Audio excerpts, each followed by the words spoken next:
Welcome back. It's now time for Midday Sports. Calabar High's head coach Corey Bennett did not hold back on his scathing assessment of the officiating at the recently concluded Issa Grace Kennedy Boys and Girls Athletics Championships.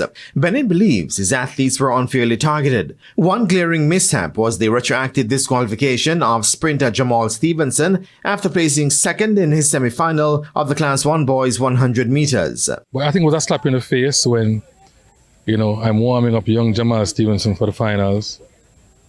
We're going over to the Martian area, and then we hear it's a revised list. He's no longer in the finals. And we go and question it and ask him to hold the race.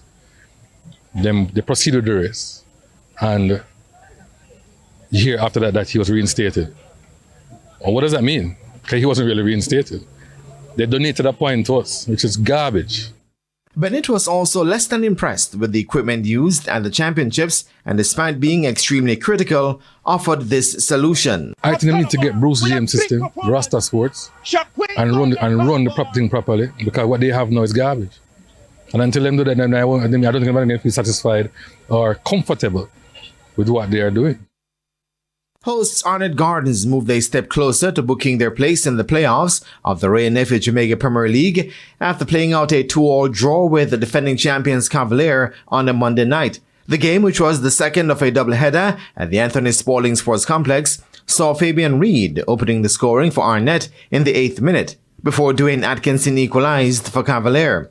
Arnett were back in front on 25 minutes through Warner Brown, while Atkinson notched his second of the game in the 42nd minute to level the proceedings for the defending champions.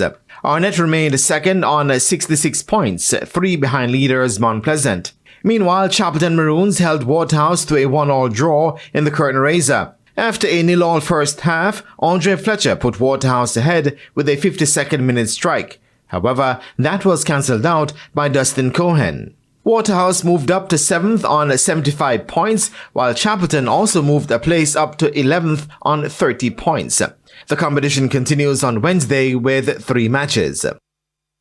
West Indies head coach Darren Sammy says replacing Jamaica's Robman Powell as captain of the T20 team wasn't due to his poor home form. Under Powell's captaincy, the West Indies lost 7 of 8 T20 internationals at home against England and Bangladesh. Sammy instead commended Powell's captaincy, even while replacing him with Barbadian Shea Hope. I wouldn't say it's the last 2 results. Again, what the team achieved under Rovman's leadership from, I think, 2003 in South Africa to last year in St. Vincent against Bangladesh. We commend those efforts.